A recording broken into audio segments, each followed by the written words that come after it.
Jimmy Logan, Jimmy Logan, a laborer who had to quit a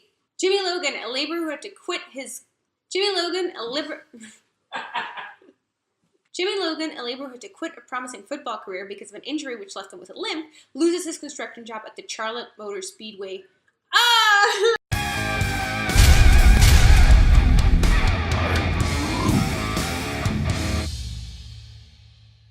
You know how some people have these fantasy football teams and they take player A from one team and put them together with player B from another team? Note how I say player A and player B because I could Google it, but let's be honest, what's the point? It's like, if you're new here, welcome! We talk about movies and TV and we rave about Game of Thrones and complain about The Walking Dead, basically. Please don't forget to subscribe because it's highly entertaining if you ask me. But what do I know? Where were we? Ah yes, fantasy football team. That's kind of what happened with Logan Lucky. They took Magic Mike, Kylo Ren, and James Bond.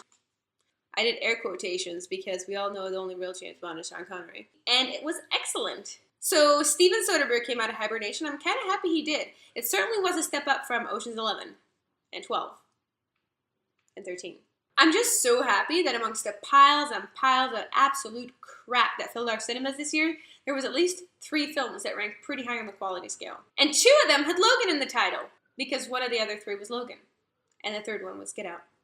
Damn, that was a good movie. But back to Logan Lucky. Honestly, hands up if you thought that a heist movie featuring Channing Tatum and Daniel Craig would be a total disaster.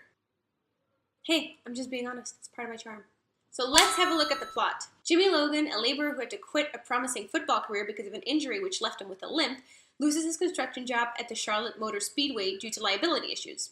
I was let go for liability reasons involving insurance. He's got a little girl who loves beauty pageant, but the girl's mother is planning on moving away with her new husband and obviously Jimmy's daughter. Jimmy is done with the world treating the Logans unfairly. They're supposed to be this curse on their family. And he lays out a plan for him and his brother Clyde. Charlotte Motor Speedway. They scheme to access a pneumatic tube system that runs under the motorway, which Jimmy used to do construction on, and steal all the money on one of the biggest NASCAR events of the year. They recruit Joe Bang, the local explosives expert, their sister Melly, and Joe's brothers Sam and Fish. I know everything there is to know about computers, okay? All the Twitters, I know them. No one likes a spoiler, so I'm going to leave the plot telling it that. But while I realize it sounds like a stupid synopsis, and also kind of like the Ocean's 11 synopsis, it's actually a great movie. So who were the winners and losers of Logan Lucky? Winners. Cast. They're gonna know what we want them to know. Against all odds, what Logan Lucky really had going for it was the cast. There's a dynamic no one would have expected, but it works so well. And no, Channing Tatum does not take his shirt off at any point in the movie, so you can stop asking. I'm about to get naked, so no bacon. Pace and tone. It gets into it straight away. You're rooting for these guys, even though they're technically committing a crime. And you're led to believe it's just these 3 dumb guys that are trying to pull off a heist with very little consideration for what's to come. But you're in for a treat. Budget. The film had a fairly small budget of $29 million. Just to give you an idea, Ocean's 11 had a budget of $85 million. And it was filmed in just 36 days. It did have to share its release date with Annabelle and The Hitman's Bodyguard, which is unfortunate because people love horror movies and people love Ryan Reynolds. And by people, I mean me. But also people, because Ryan Reynolds. Channing Tatum. I think we've all gone through the same range of emotions when it comes to Channing Tatum. We've gone from, ugh, what a douche bro, to he's actually kind of hot, to he's actually kind of cool, to he's actually pretty funny, to, well, if Quentin Tarantino cast him, surely he can't be bad, to, damn Channing Tatum, you climbed that ladder, boo! Aside from being an extremely attractive human being, although he is no Ryan Reynolds, but who is, he's also not half bad at acting. And I think Logan Lucky proved that. Well, no, I think The Hateful Eight proved that, and Logan Lucky gave him range. Kudos, Channing Tatum.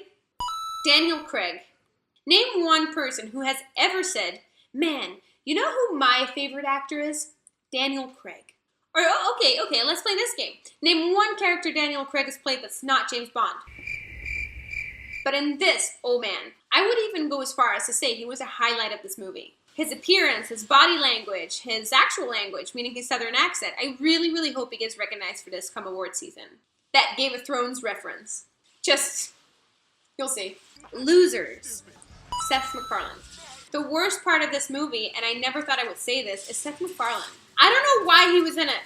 I have enjoyed Seth MacFarlane for many years. Loved him as Ted, particularly loved him in A Million Ways to Die in the West. But I don't understand why he was in this. It just kind of felt like Seth MacFarlane and a mustache. His role didn't really add any value to the movie at all, so yeah, that was a bit of a downer. And that's basically it. The only loser here was Seth MacFarlane's character, and Bucky Barnes, Winter Soldier. Although, to be honest, well-executed Southern accents and Game of Thrones references are all I really need to keep me happy, so tick and tick, you know?